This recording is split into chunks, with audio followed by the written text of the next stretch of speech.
Hello there. In this video I'm going to show you another character rig that I've done in After Effects quite recently, actually about 2 months ago maybe.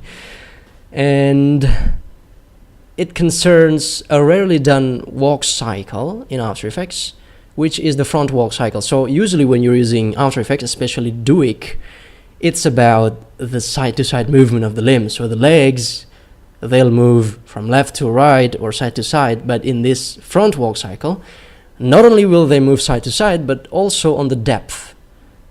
So you might think that the legs, they will move nearer you or further from you, but also will add a little bit of side to side movement using Duik. And another thing that I'm going to cover in this video is about the keyframeable parenting. So usually in After Effects, when you do parenting, layer parenting, there is no such thing as keyframeable parenting because you cannot keyframe the parents. The parents, they will just be toggled on or off. There's no way to keyframe it.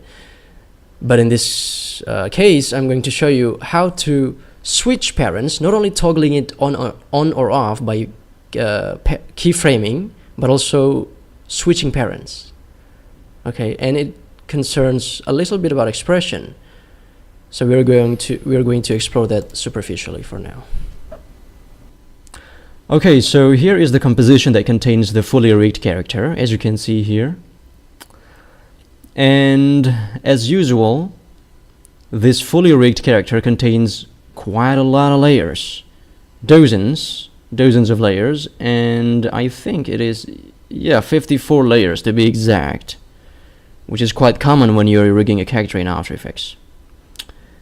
And fortunately, we are using the Duik plugin to fully rig this character. So it's very easy and very streamlined for the main rigs, obviously, but not for the nitty-gritty detail.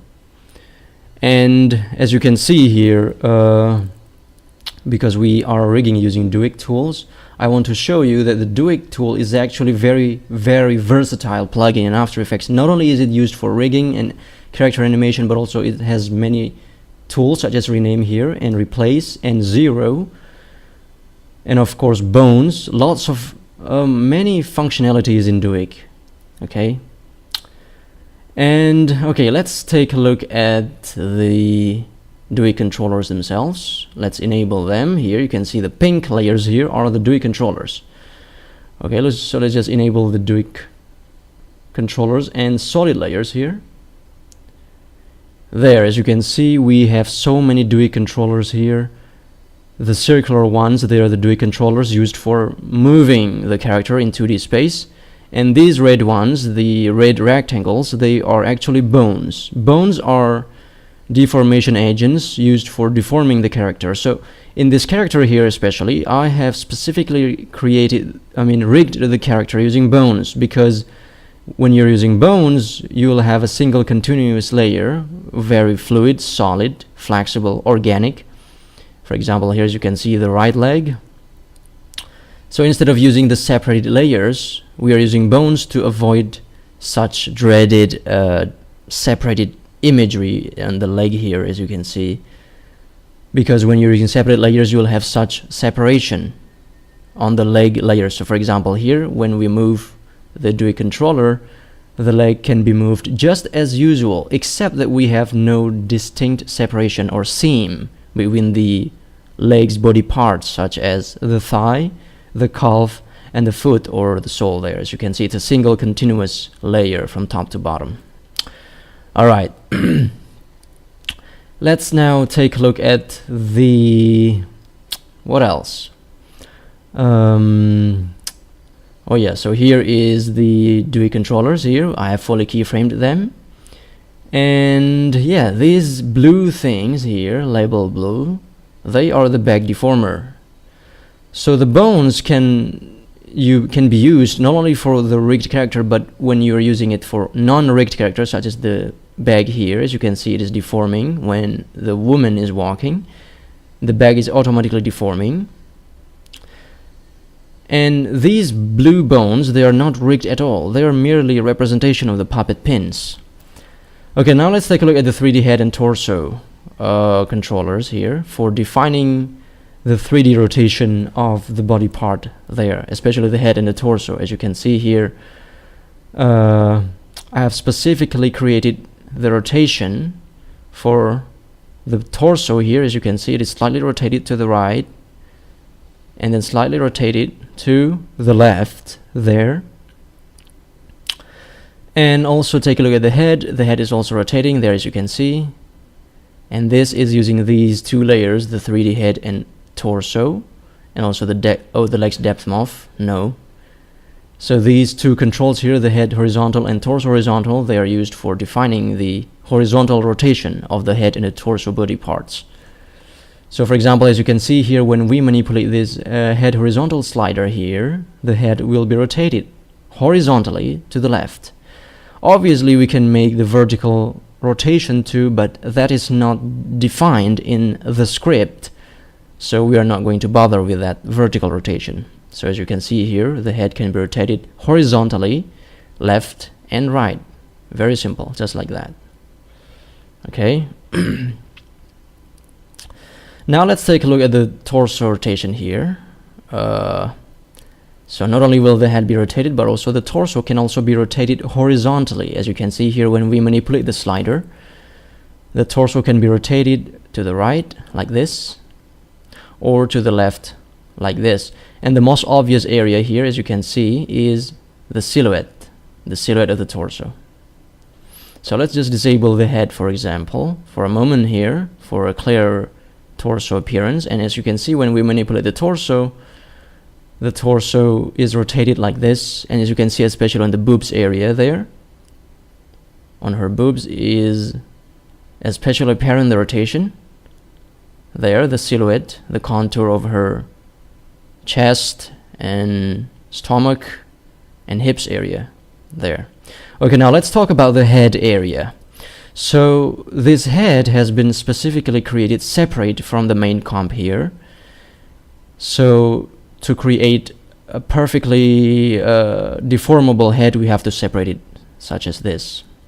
And as you can see, we have lots of layers as usual. And for example, for the facial expression, we are using this control here, the morpher control layer here. As you can see, it has been keyframed. And this facial expression, I have specifically set them as presets there. As you can see, the range.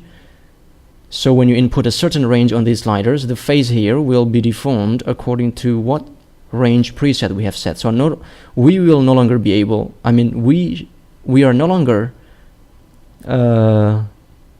able to manipulate the face manually using the puppet pins. As you can see here, when we drag the sliders, she can be closing her eyes, for example, for blinking animation.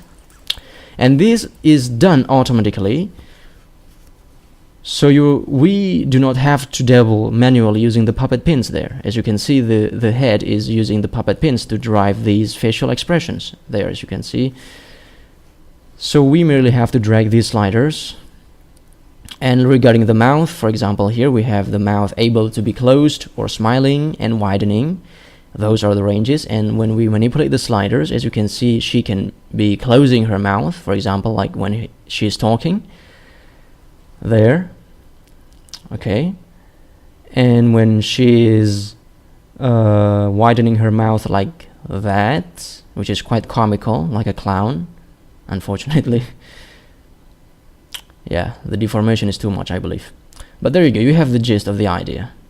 We are using puppet pins to drive the facial expression here. And we are automatically driving the expression, we are automatically driving the puppet pins animation without dabbling with the pins themselves. So we are using these sliders. Okay. And now let's talk about the, let's see, I don't know, the hair maybe, yes.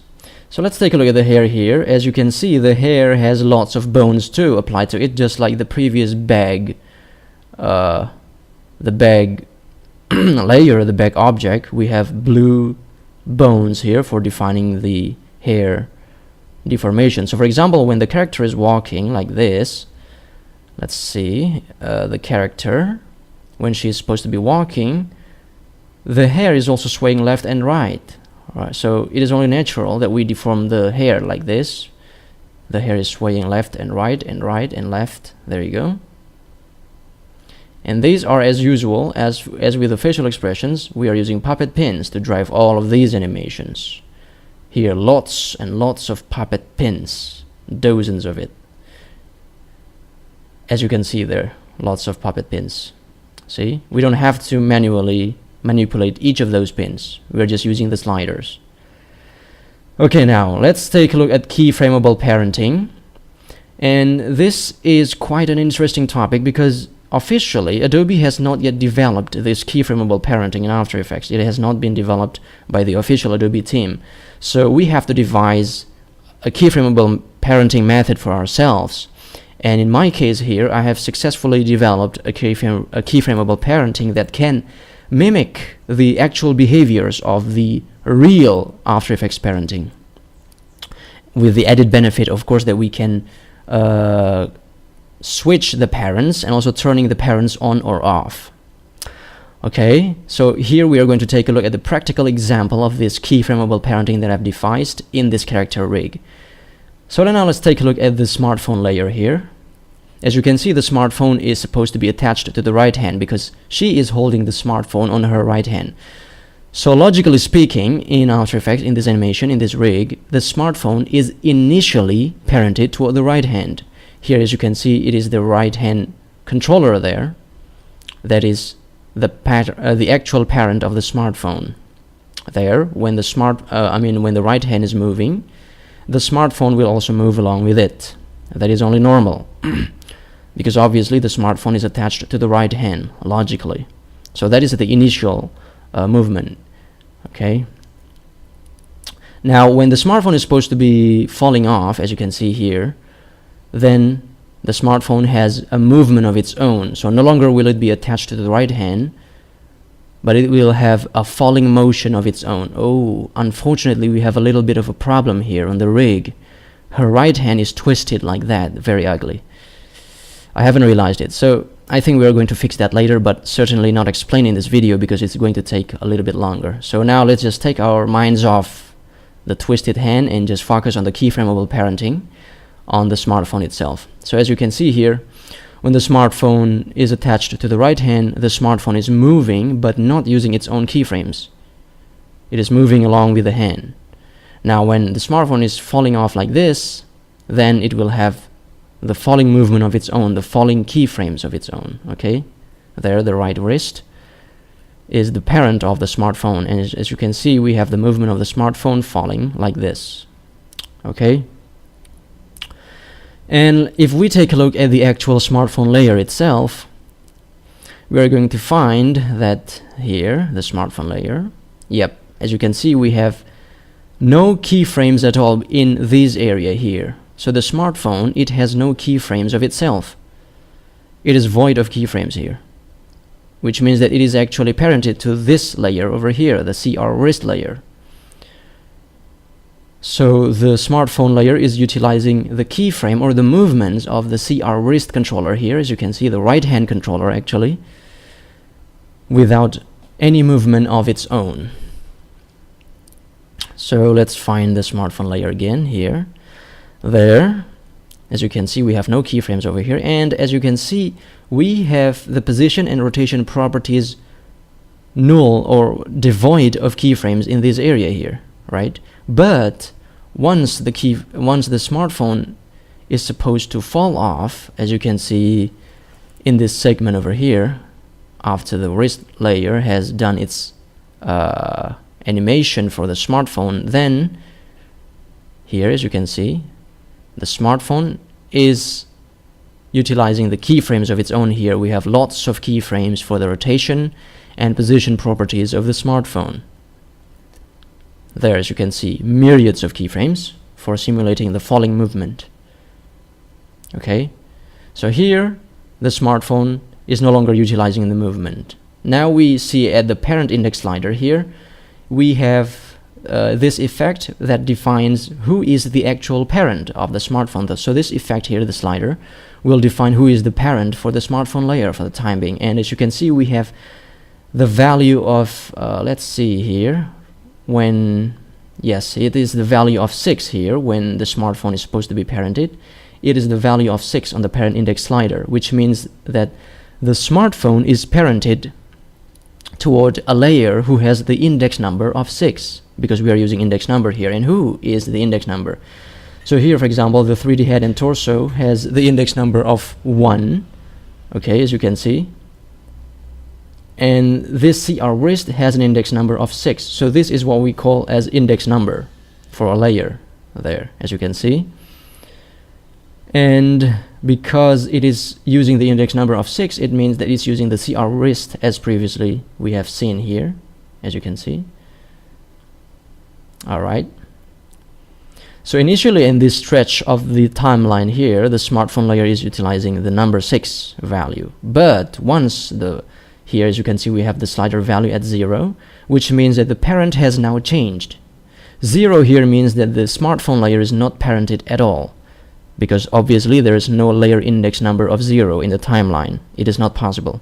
So 0 here means that it is not utilizing any parent at all, because the smartphone is now utilizing its own keyframes. As you can see here, we have also the bag object. The same way as the smartphone, okay, the bag is initially parented toward the left hand, the left hand controller there. And when the woman is walking, the bag is moving along with the movement, especially the movement of the left hand there, up and down and deforming. And then it falls off when it is supposed to be unattached to the left hand. Now, as usual, you can see here on the parent index slider, we have the value of 5 here on the index. So who is the layer that has the index number of 5? Let's see.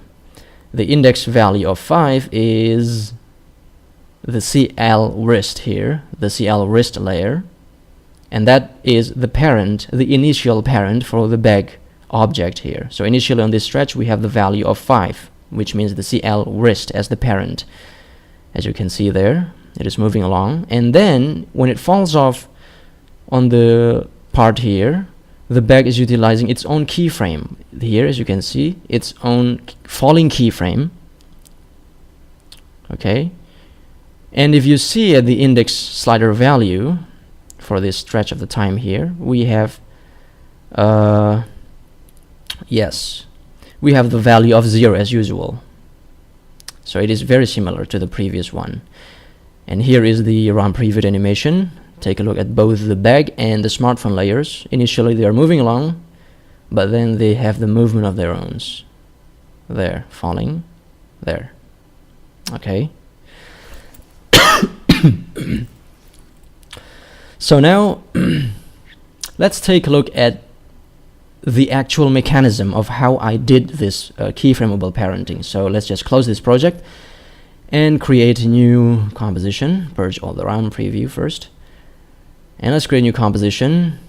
Okay. And yeah, let's create a new solid. I think the blue color would be great. So let's create blue solid colors here. Just small solid, nothing too fancy. We are going to demonstrate how this keyframeable parenting method that I've devised. Okay, let's duplicate this solid 4 times, and then let's just position these 4 solids on the comp view to separate their distances using the align panel here, as you can see. So let's align them like this, and yeah, so we have 4 layers here as the parents. Now let's create the child here. Place it right in this position, probably to the left, yes. And yep, here's good. And let's change the color. I think yellow would be great for the child. Yep. No, I think the color, darker color would be great, like this. Yep. Okay, so we have the child here. Okay, we have 4 parents and the yellow child over here. So what we will demonstrate is that the child will have to be subsequently parented to these blue layers over here. Okay. And now, first of all, I want to talk to you about the renaming feature in Duik, as previously stated. I want to talk to you about how to rename multiple layers at once, because obviously this is a very useful thing. As you can see, we have the solid layers named very generic as Royal Solid 1, Royal Solid 1, It's very unintuitive, so we want to rename them as Royal Solid layers. So the Duik, not only is it capable, as you can see here, we have the capability to rename layers. Okay, so this is the dialog for naming the layers. Not only that, not only the layer names, but also you can rename pins, which means puppet pins. So you can rename puppet pins in bulk at once. Also, you can rename project items. Project items in bulk will be renamed. Project items are this. So you have, anything listed on the project panel is a project or project items or an asset. So for example, here we have comp and then Royal Blue Solid, Yellow Solid. These are called assets or project items. So for example, we want to rename these parent layers. So simply select them, and then let's enable this name checkbox and rename it whatever you want. So for example, let's call them parent. Okay, parent, and place a space after the name, so that probably you want to put some other characters, such as this. You can put another character, which is the number from, incremental number increase.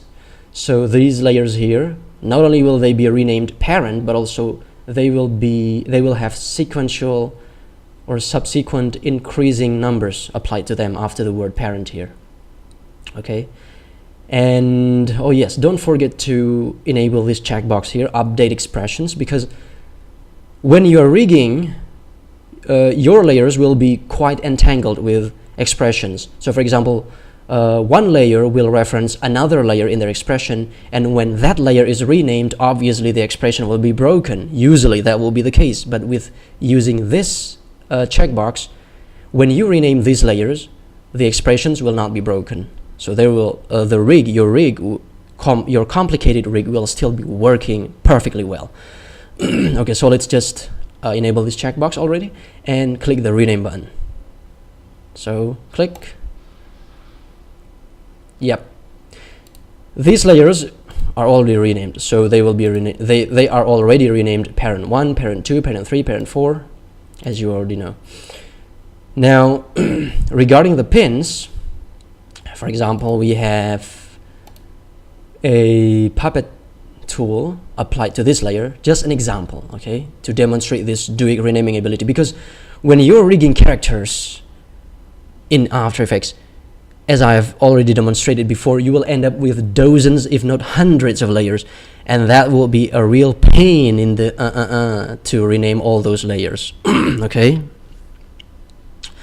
so with this feature, it really saves you a lot of time, and I mean it. So you have to know about this feature too.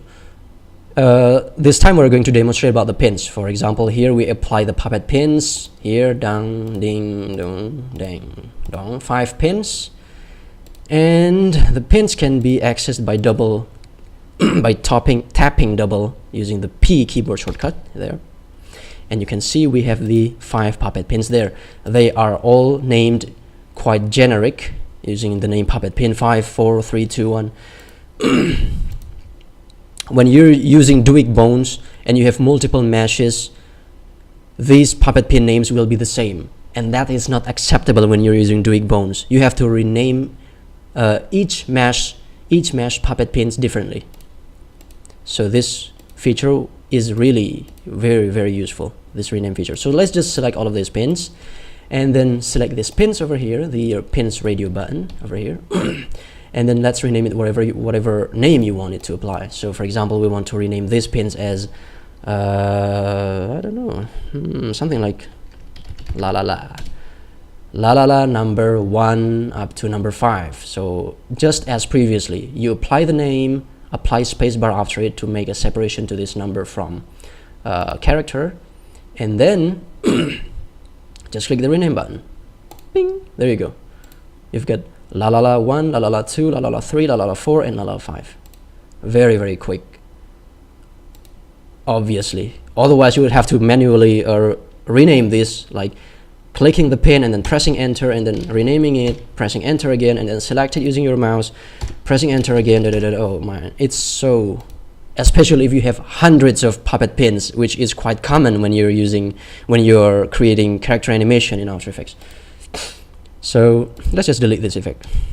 That we have demonstrated the pins renaming capability. And now project items, for example, here we want to rename these two project items or assets, the solids, or it can be whatever assets you have in the project panel. It can be solids, it can be JPEG image layers, footage layers, whatever it is.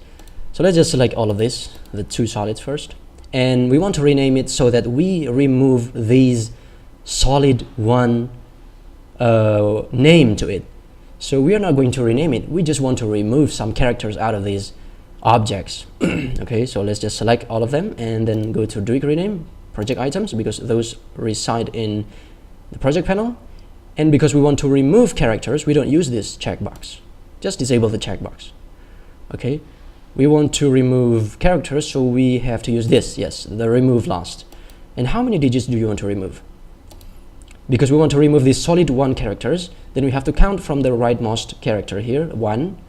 So let's count it. How many digits? 1, 2, 3, 4, 5, 6, 7, 8, including the space. 8. Or 7 if you don't want to include the space. So let's just say we want 7 characters from the right to be deleted or removed. So just input 7 there. And then we increment as usual, number from, update expression as usual, yes, and then rename. Bing. There you go. They have been renamed. So the solid one characters there, they have been removed, and now we have only these names. Correct. Okay, that's good. Now we are going to explore about the previous, what is it? Yes, oh man, we are too engulfed in Duik's renaming feature, I'm sorry.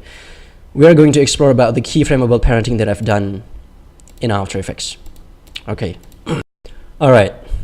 So usually in After Effects parenting, the actual parenting, the official parenting in After Effects, this is what you will see. For example, we want to parent this yellow thing. Let's call him child. Yes, let's call him child. And let's parent it to one of the parents. For example, here, we want to parent this child to layer parent 2 here. Just pick whip it. There you go. So this is the usual standard After Effects parenting. And what happens when you do After Effects parenting like that is when you move the parent, the child will also move with it. Now that's very basic, you should have known about it already. When you rotate it, it will also, not only is it moved, but also rotated also. You can see the position here. The position of the child is offset or moving, but also its rotation is also conforming with the parent's rotation. Alright, so that's about rotation and position. And about scaling, what would happen? Let's see. Let's increase its scale uniformly like this. Increase the parent scale, yep, like this. So that is what's going to happen. When you shrink the parent, the child layer will also be shrinked. But not only that, the child layer is moving toward the parent, not away.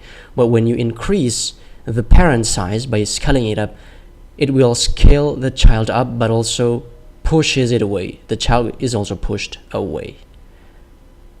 So that's it, yes? But the problem with After Effects parenting is that you cannot keyframe it. So for example, you want this child to change its parent. For example, from this time 0 here at the 0 mark to 1 second mark over here, you want it to be parented toward this solid over here. So it's moving like this, for example, and then after the 1 second mark, you want this child to be parented toward this parent over here, which is rotating this way, for example, whatever it is. It cannot be done using After Effects parenting. It cannot be done. You can only toggle on or off the parent. There is no way to keyframe. You can only change the parent one time or toggling it on or off one time. It cannot be parented. So let's just explore about my parenting, my method of parenting, which is keyframeable. All right, everything's good, is it? Are they? transform position, okay, everything is good. No expressions yet written on them. So let's explore it. Here I have already created a user preset that I actually only I can find this because it is not yet spread. I mean, yeah, distributed. Where is it? Oh, there you go. Animation presets and user presets. There you go. This is the user preset that I've used for keyframeable parenting. So I've already devised the expressions written on that, the code, and then using this user preset, you simply have to just double click toward the child layer, apply this preset over here, keyframeable parenting, toward this child layer, and automatically the keyframeable parenting mechanism is applied to the child. You don't need to write expressions, you don't need to do this or that, it's automatically applied. So let's just do that. Double click the keyframeable parenting preset. There you go. And immediately you will see there is an effect applied to that child layer, which is the parent index. As previously, parent index is used to tell what layer will be the parent of this child. Okay. And when you see, take a look at the, yeah, this is the heart, the meat of the keyframeable parenting that I've created. These expressions here. So for example, the parent index slider effect, I've applied this expression here, math floor effect, and along. And also on the position, on the child's position, scale, and rotation properties, I have applied expression to it, the codes, the After Effects codes. So even though these position, I mean these properties are readied, which means they are written expressions on them, they are still perfectly manipulatable. Usually when you're writing expressions on a property, you think that they cannot be manipulated using these controllers. No, it's not the case. Especially if you know how to use the value expression. Oh man, what I'm going to say. It's the...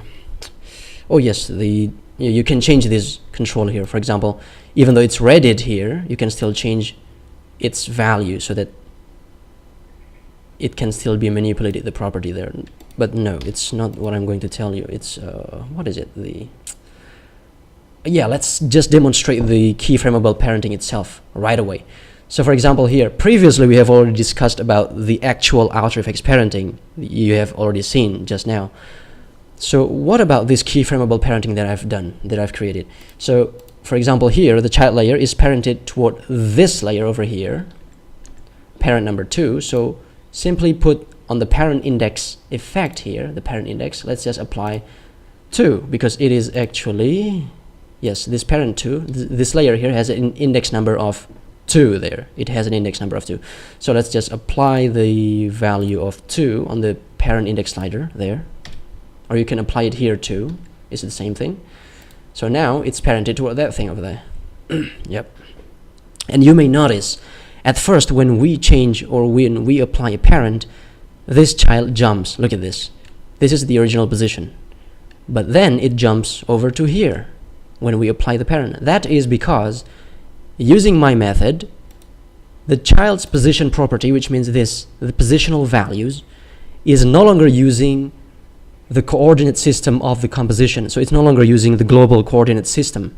Instead, it's using the parent's coordinate system, which means previously this value here will place the layer in here, but because now we are using this parent, this layer's coordinate system, then the layer will, the same values will place the child layer into this position here. So how do we solve that problem? We want this layer not to jump. We want it to stay in its previous location. Here, what we can do is just, well, it's rather manual. So, for example, let's take a screenshot here, take snapshot, and even if you want to get hardcore, you can apply After Effects guides to pinpoint the anchor point position there. And so when we apply number 2 here on the slider and it jumps, we can reposition it there exactly. So we are manually repositioning it or changing the position value here so that it goes back to the original position over here. So when we take a look at the snapshot, it's exactly the same as previously. Okay, no difference there. Let's just remove the guides. And now that it has already been parented to this, it can do a lot of things as the previous or as the real After Effects parenting. So for example, when I move the layer, the parent layer, this way or that way, the child will also move along with it. Very similar to the actual After Effects parenting. And when I rotate the layer, it is also moving along with it and rotating, changing its orientation. And when I scale the layer, and this is quite good, when I scale the layer, the parent layer, it behaves the same way as in the After Effects parenting. So we scale the layer up. Not only will the child be scaled up or down, but also it's being pushed or pulled from the parent layer. There you go, as you can see. And not only that, but also when you have non-uniform scaling, for example, if we scale this parent on its length here, then the child will also be scaled on its length. Very similar to the After Effects parenting. There, when we change its scale, its length scale, the child will also be lengthened or shortened the same way. And when we change its scale vertically, for example, taller or shorter, then the child layer will also conform to that change. Okay, so in essence, it's 100% similar to the actual After Effects parenting, no difference whatsoever. In fact, we have one big advantage, and that is keyframing the parents. That is not available in the actual After Effects parenting. Okay, so let's just reset this to 100%. Yep, like the previous one. And let's keyframe the parent now. For example, we want this layer here to be what is it? Moving. Yeah, obviously. Okay, so let's just keyframe the parent here, position, and up to the 1 second mark it will move, let's say, into this position over here. So as you can see, the child is also moving along with the layer, with the parent layer, right? And once at the 1 second mark, we have another layer. For example, here, the parent number, the parent one here, it will move from that position, toward this position, just as an example. And then once there, we want to have parent 3. Please bear with me, it's rather boring, I know. Where is it? There you go, here. Yep, I want this parent 3 to rotate. Where are you? Yep, give him some rotation, probably something like that. Yes, and then after that, yes, the last one, we want it to scale. For example, here, scale, oh yes, this. Okay, and let's just, the rotation ends at this one here, which means that the scale should begin from here. So it will be scaled down, for example, like that. Yep, okay, there you go. So do not pay attention to the child yet, just let's disable the child. So what we want to have here is this: the child will move along with this parent over here, and then once that animation is done, we want the child to move along with this layer here, there. And once this animation is done, we want the child to move along with this layer here, which means it will be rotated, following along with the rotation. And once the rotation is done, we want the child to conform with the scaling here. There you go. So in essence, what we want to have here is that the child to have its parent changed, switching subsequently one after another. And that is only possible by using this keyframeable parenting that I'm doing. So let's take, for example, previously we have already done this layer over here. Yep, let's enable the child again. There. So the child is moving along with that layer. There, perfect. But now we want this child to be moving along with this layer, because this has done its animation here. So what layer is it? It is layer parent number 1, index number 1. So let's just change the slider to 1. Okay, change it to 1. There you go. Again, you see that jump there, and that is not desirable. Yep. But already you can see here that once previously the child layer is moving along with this layer over here, and then it changes to move along with that layer over there. All the while, the child has no keyframes at all on its position, scale, or rotation properties. No keyframes at all there. So it's only utilizing the parent's movement. There you go. See? And then from this position over here, there, we want the child to change its parent to this rotation over here. Okay? We want it to be, yep. We want it to rotate along with this layer here. So let's just change the layer to, what value is it? It's parent 3, which means index number 3. Okay, parent index number 3. There you go. There you go. There's another jump again. But you see the meaning there. The essence of this keyframeable parenting is that once it moves there and then goes there, and then it moves along with the rotation of the third layer there. See? And then another one, the last one here, we want this to be also moving, scaled with this layer over here. So for example, it's, oh yeah, layer number 4, index number 4. So let's just change it to 4. There you go. So it is now shrinking along with that layer over there. So as you can see here, the child is having lots of movements, even though it has no keyframes of its own. Here, as you can see, it has no position keyframes, it has no scale keyframes, it has no rotation keyframes, and yet it's already moving. So here, the final result of the animation, it's moving there, and then rotated, and then scaled, conforming to each of those parents. See? Alright, so that is the essence of this keyframeable parenting that I'm done. Now, the biggest drawback, you may have already noticed this, is the snapping or that jerking change. So if we switch parents, for example here, the value is 2, which means the parent is still the same, but once it's switch parents here, on this timeline position here, it switches and we have that jerking change. Its final location is in here, right? Here. But once we switch the parent, doof, it jumps there. There you go. The same thing happens when it changes the parent again. So here is the last position here, as you can see.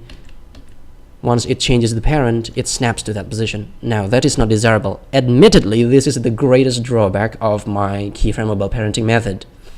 But that can be solved, although rather tediously, using what we have already learned previously, that is using this snapshot and the guidelines. So for example, where is it? Yes, what am I going to say? Yeah, oh yes, removing the jerking change, right? So there you go, there. The change happens there, which means that we have to record this last position using the snapshot here and the guides. So let's enable a ruler and let's pinpoint the guide, the anchor point of the last position there.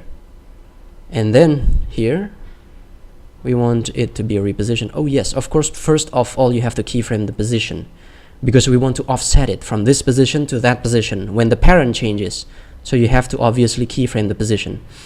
For example, here previously it has this here. Just keyframe it, nothing too fancy.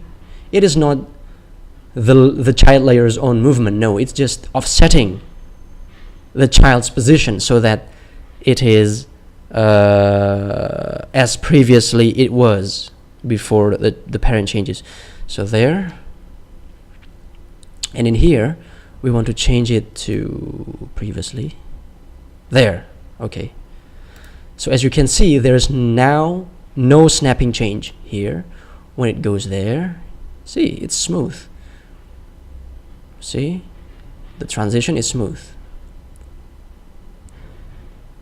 There, as you can see, right? So this is the first parent. The child is moving along, and then there is no snapping change once the parent changes. This is where the parent change here. There is no snapping change as previously we have encountered. It's smooth, right? But the snapping change happens again once we changed into another parent. There, you see? We don't want that to happen. So every time the parent changes, you have to create such offsetting position, scale, or rotation so that the appearance of the child layer is as previously it was. You have to do that every time the parent changes. That is admittedly the drawback for this keyframeable parenting method that I have. Okay, so there you have it, my method of keyframeable parenting. So about the problem, you have to keyframe the child, either its position or scale or rotation properties every time the parent changes, okay? And the keyframe needs not be anything fancy, it's just some offsetting value here. You just have to create 2 keyframes whenever the parent changes here. 2 keyframes, one is the previous value, and the next keyframe is the next value to conform with the previous one. Something like that. Okay, so here we have already created a good transition animation between parent number 1 and number 2, but then we have another snap here. So we have to apply the same principle using snapshot here or using guides here, the guidelines there, the blue lines there. Obviously, I'm not going to do all of those because it's going to take very long, although not very long, yeah, just tedious, okay? So yeah, that's the essence. And what's more important is that this child layer is not even, its parent column here, its parent switch, is not set to anything, it's still set to none. So we are exclusively, purely using this keyframeable method instead of the original After Effects parenting. But you can also have 2 parents, theoretically speaking, although I haven't dabbled with it much because it's not logical. I mean, you can have 2 parents at once using this method. So one parent is utilizing this keyframeable parenting that I've devised, this preset here, and then the other parent is defined using this After Effects parenting method. So a child layer can have 2 parents. Yep. Well, that's it. Okay, so next up, in the next section, we are going to talk about how to create front walk cycle for the previous character rig that I've done. In essence, we are going to talk about the principles of front walk cycle. The front walk cycle is usually done when your leg or the limb is facing you up front like this, as you can see on the comp panel view here.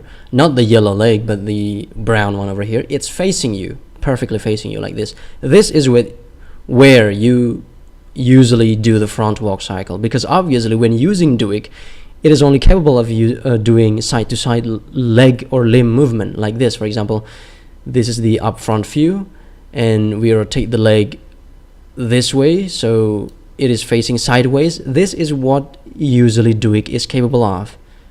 It's using side-to-side movement, left to right. But when the leg is facing you up front like this, here, then using Duik controller is unintuitive, because obviously Duik cannot do depth movement. Okay? As an example of Duik's leg movement is this that I've done earlier. As you can see, the leg is simply moving side to side. This is the default way of doing Duik leg movement, the leg movements in Duik. Okay, there, left, right, nothing too fancy. Okay, and Now we are going to explore how to do this depth movement of the limb here, so it's going forward toward you or going backward away from you. For a front walk cycle, the most important thing is to create the appearance of depth to your leg. I say appearance here because when you're doing a 2D animation, your leg cannot have real depth movement, unlike when you're doing a 3D animation in which you can just rotate the camera around or rotate the leg object itself and then put the depth movement to it. No, that's not possible in 2D animation because essentially your layer is still 2D. That is, your leg is still flat and two-dimensional. So there is no real depth movement to it. That is why we have to create the appearance, the appearance of depth to your leg. So in this section here, we are going to focus solely on creating such appearance of depth. And mind you that these principles we are going to discuss are applicable not just to Duik or After Effects, but also for other 2D animations using other programs such as Adobe Flash, or even when you're doing a hand-drawn frame-by-frame animation. Alright, so in essence, when you are simulating the appearance of depth, the leg gets shortened. So the leg here, this is where, this is the length, vertical length. The leg gets shortened or shrinked vertically. And not just simple vertical shortening, but also vertically upward. So here you can see the leg gets shortened like this. There. See? So this is the full appearance of the leg, the full length. And this is the shortened appearance. There. It is not just shortened, but also shortened and moved upward. In essence, it is called shortened or shrinked vertically upward. That is the most important thing. See? Now what happens for each body part, especially when I'm talking about the thigh, the calf, here in the middle, and the foot, the bottommost part. What happens for each of those parts when you are doing this depth appearance? So, regarding the thigh here, the topmost part, it gets shrinked vertically upward, and also it gets shrinked horizontally, so it gets leaner and shorter, but not too much. In essence, for the thigh, the change is not so apparent.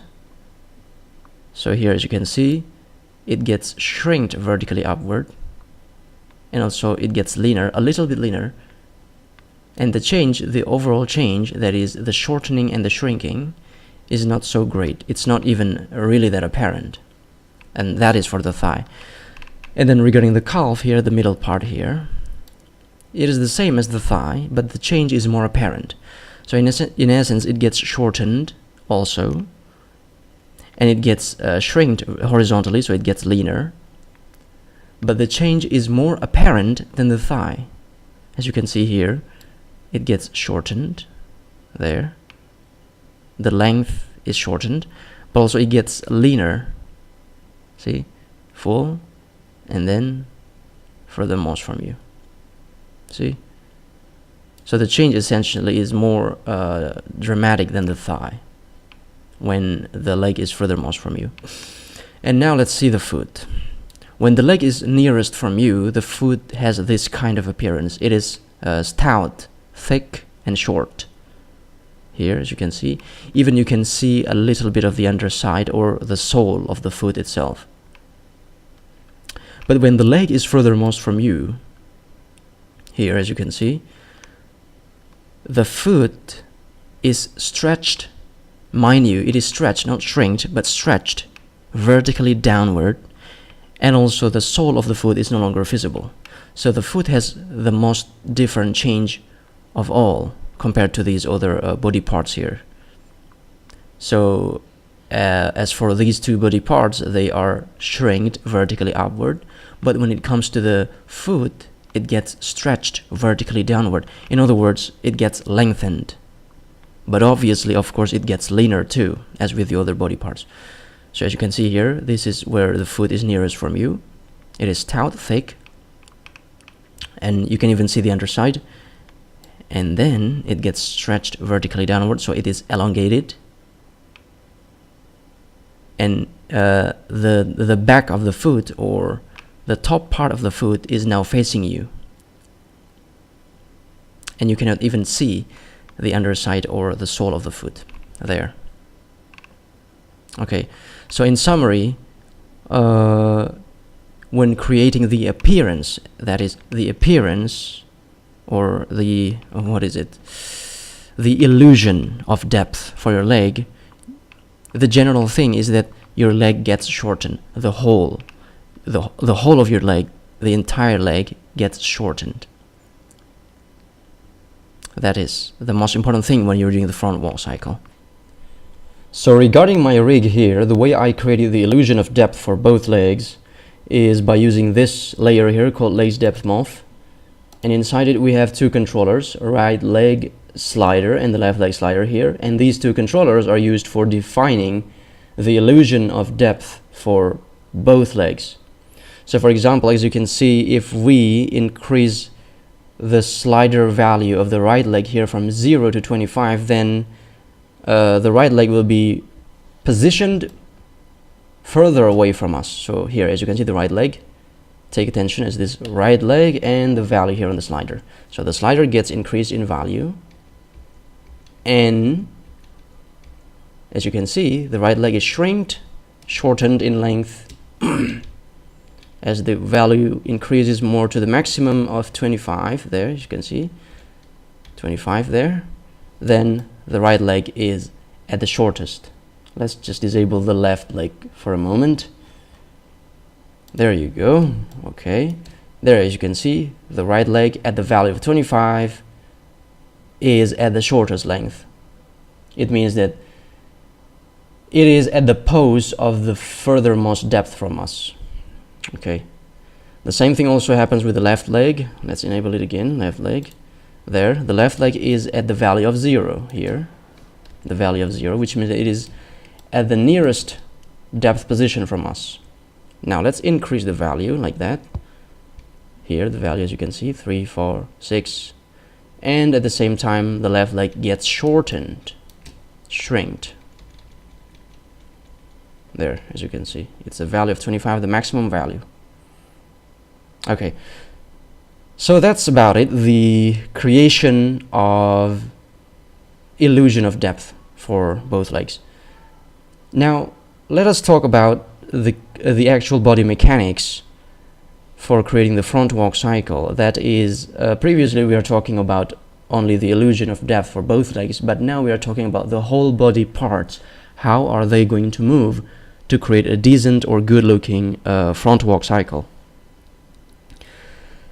So not only are we going to talk about the legs, but also about the arms, the head, the torso, and also the hips.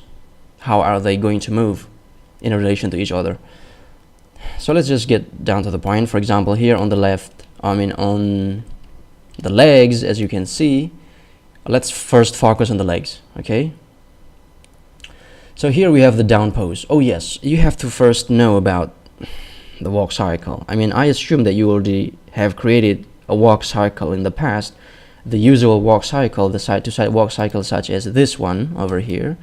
As you can see, as you already know, in a walk cycle you must have at least 4 minimum poses, 4 poses at the very minimum to create a walk cycle, and they are first the first down pose, and then the first up pose, and then the second down pose, and then the second up pose. So those are the 4 poses that you must do at the very least to create a decent looking walk cycle. So for example, here we have here, this is the down pose for the character. The down pose means that the left leg and the right leg are separated at the widest. Here, as you can see, the horizontal distance is at the widest, and also the right leg is in front and left leg in back here, as you can see. The second up pose, the first up pose here is when the legs are creating such a letter 4 or crossing like this. So essentially one of the legs is bent, okay, and which one is bent is the leg that is previously the furthermost depth from us. So as you can see there, the left leg here, imagine you are positioned over here looking at the character toward that position over here, over there, and this obviously is the leg that is furthermost from you.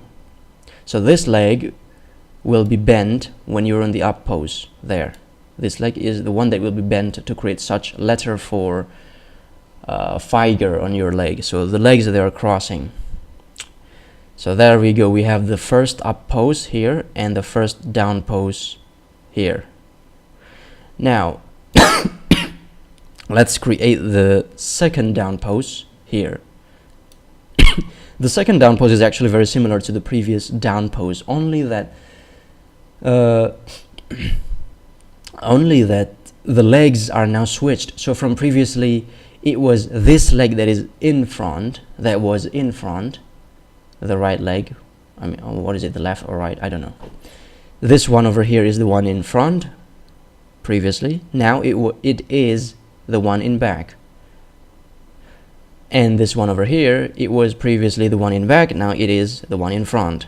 So actually the second down pose is very similar to the first down pose in that both legs are separated at the widest, but now the legs are switched. So let's get now to the second up pose here.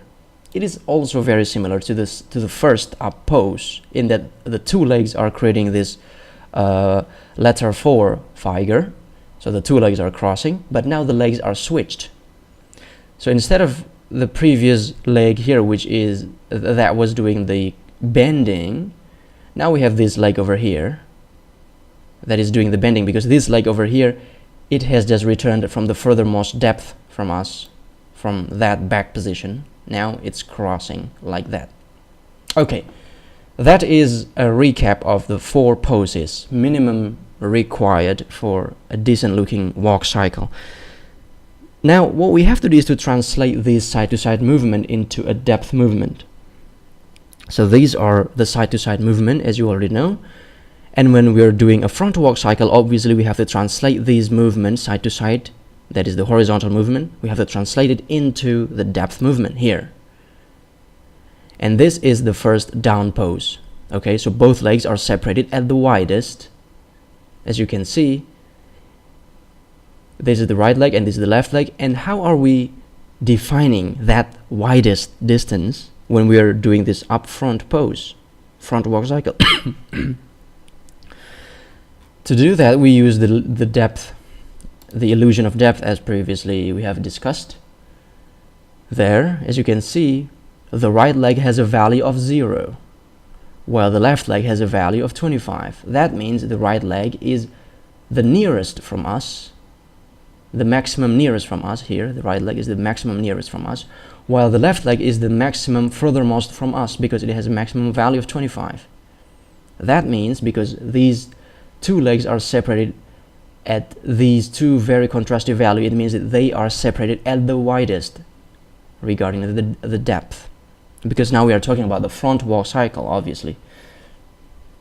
So that is the first down pose. And mind you, when you're doing the down pose, the legs, they don't have to be bent, they are straight when doing the front cycle here. Okay, when doing the front cycle in the down poses, the legs are supposed to be straight. The knees here, they are not supposed to be bent. So they are straight, but you can use DUI controller. For example, let's enable them, the DUI controllers here for the left and the right foot. There, as you can see, let's just change the background color to something. Yep, it's more visible now. So here, as you can see, we have the DUI controllers, 2 DUI controllers here. And when, as I said previously, when you are on the down poses, the legs are supposed to be straight, but you can use DUI controller to make the legs, even though it is straight, it is pointing outward or inward toward the body. So for example, here on the right leg, we are using the DUI controller to make it like this. For example, it is straight, it is still straight, but now it is pointing more outward, away from the body. The whole leg is, that is. This will create a contrasty state between the down pose and the up pose, and that is a good thing because now you can see clearly that the legs are separated even more. So they are separated even more now. Okay, so that's about the down pose. The same thing can also be done with the left leg here, the one in the back. You can make it straight and yet pointing more to the outside like this.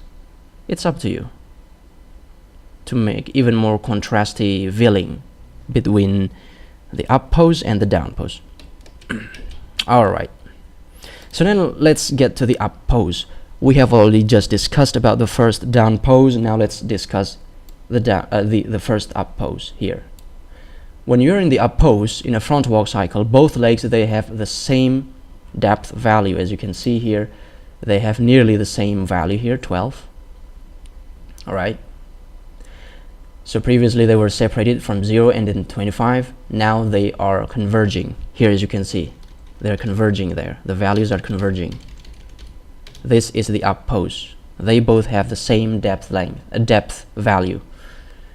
And not only that, not only the depth value is the same, that means the length of the legs both are the same. Not only that, but also one of the legs, that is the leg just returning from the furthermost depth position, in this case the left leg here, because it has just returned from the back position there, this left leg must be bent on the knee.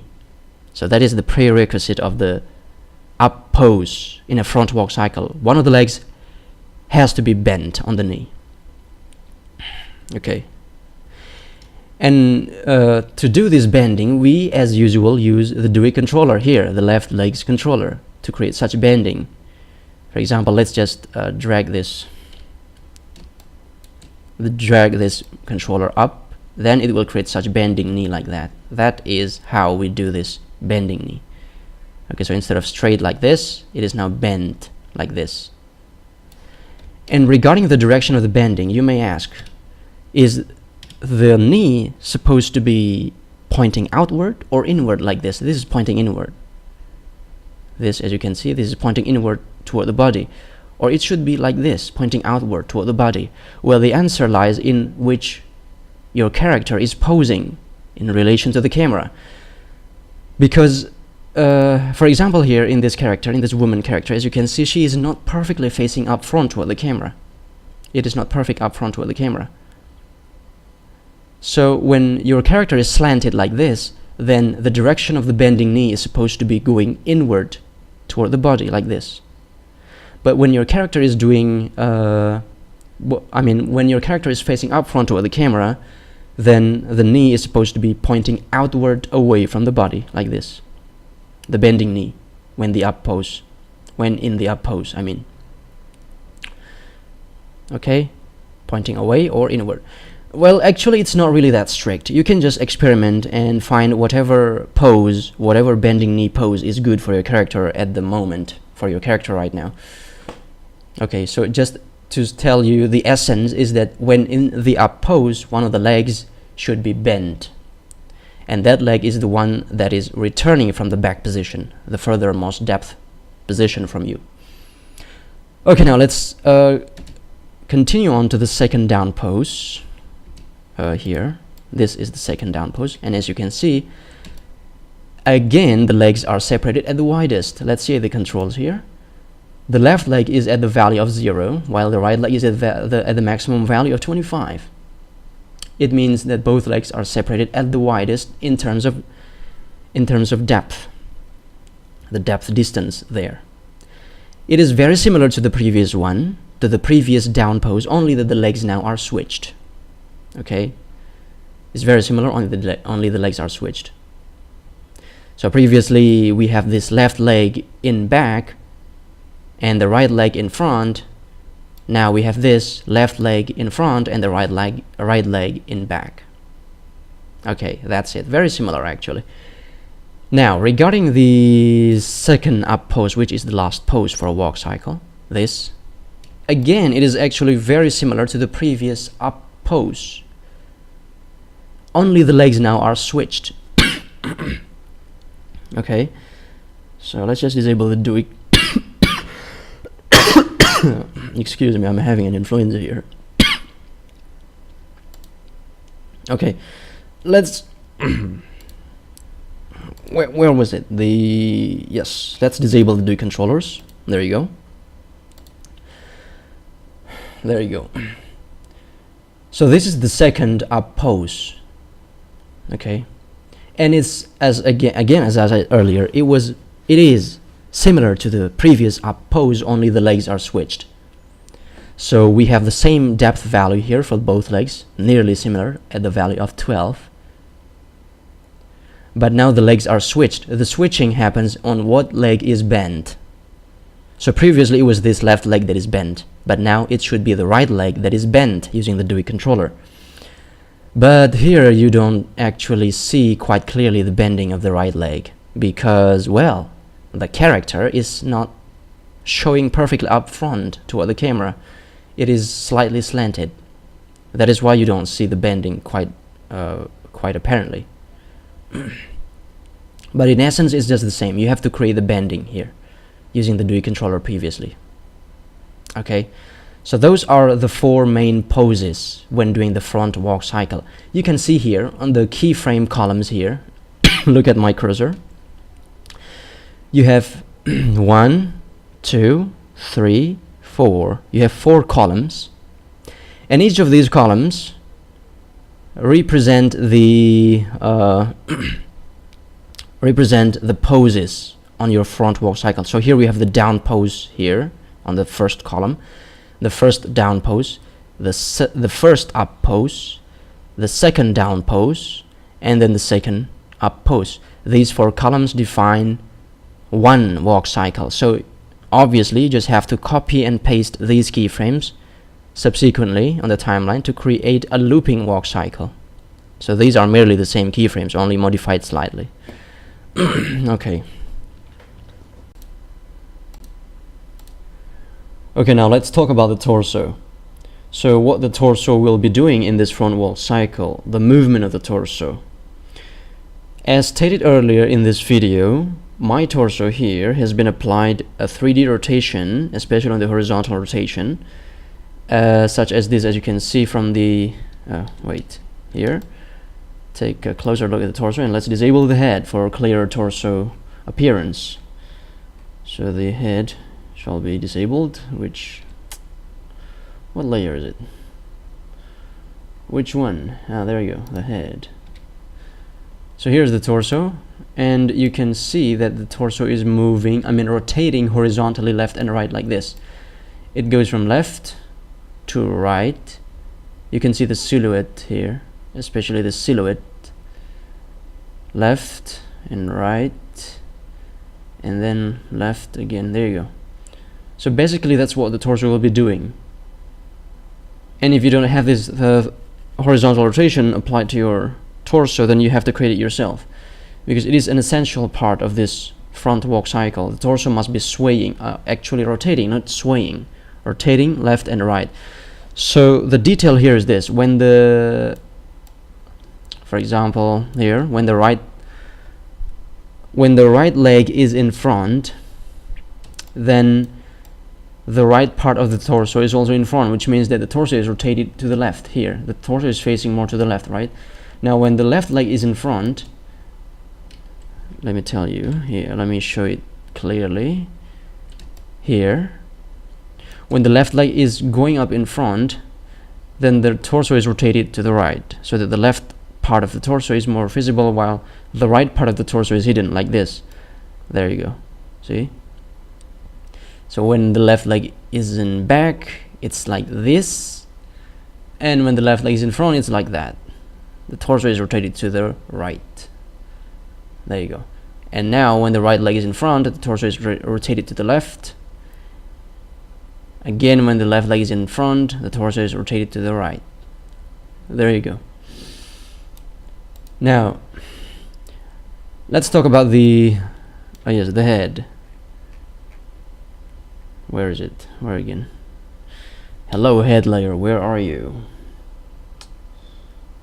Oh, there you go. Okay, regarding the head, it's not about horizontal rotation as in the case of torso, but rather it's swaying left and right slightly.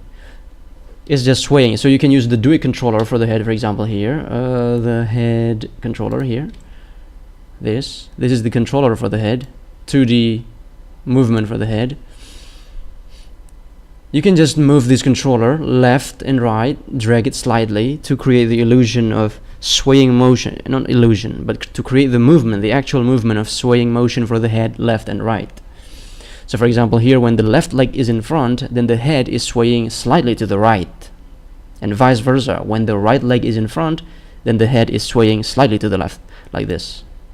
Here, as you can see. Let's just disable the controller for a while. Where is it? Again, the controller, this, yes, okay. So here, as you can see, when the left leg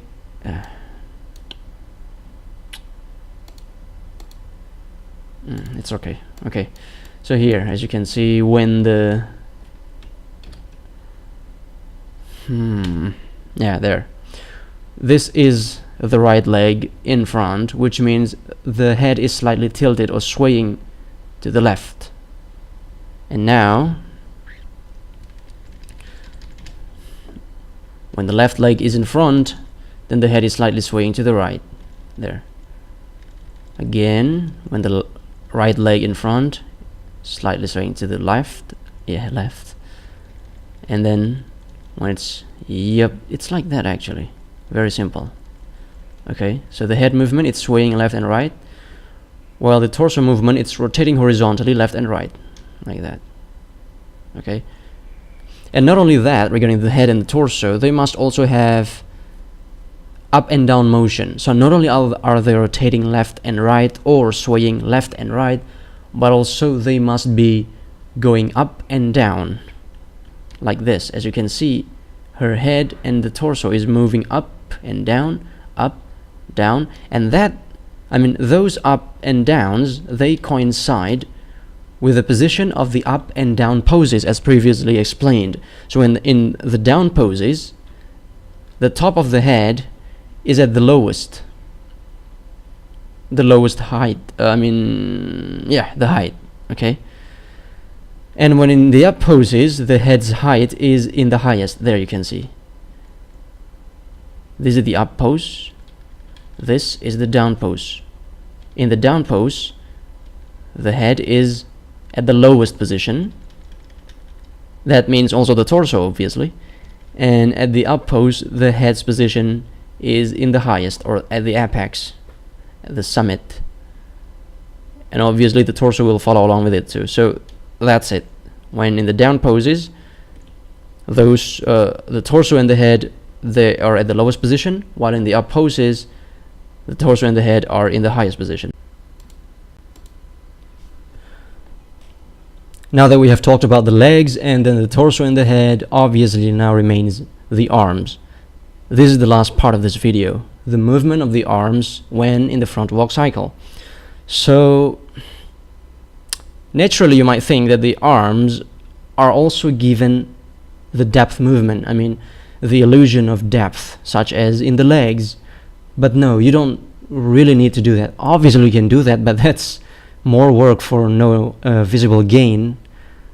So just simply make the arms swaying left and right as usual using the DUI controllers. You don't have to apply fake or the illusion of depth for the arms. For example, here let's where is it? The wrist controllers. Yes, here. Just enable the wrist controllers, actually the hand controllers, both hand controllers there, as you can see, and then use this to sway your arm left and right as usual using DUI. For example, here you can just sway it like this, and then like this, and then like this, and like this, conforming to the actual walk cycle, to the poses of the walk cycle. For example, when in the up poses, the arm is rather away from the body like this, and when in the down poses, the arm is more toward the body like this. It's up to you. In essence, it's a very simple movement for the arms. Don't think too much about it. And just even in my case here in my rig, I don't apply depth movement for my arms. They don't have the illusion of depth as in the case of legs. So as you can see, the movement of the arms, oh, we have lost the RAM preview, unfortunately, so we have to yeah, there you go. Well, we have seen the character walking many times already, so this is how she will be doing regarding the arms. And obviously, because she's holding bag and smartphone, then the movement of the arms are also rather restricted. There you go. But still, the movements, they're there. Okay, it's nothing fancy. Okay, thank you very much for watching this video, and obviously it's very long, but I'm going to keep it compact into a single one solid video. And yes, as you can see already in the beginning, you can jump to various parts in the video to a topic that you like. Thank you very much for watching, and good luck on all your endeavors. Thank you very much.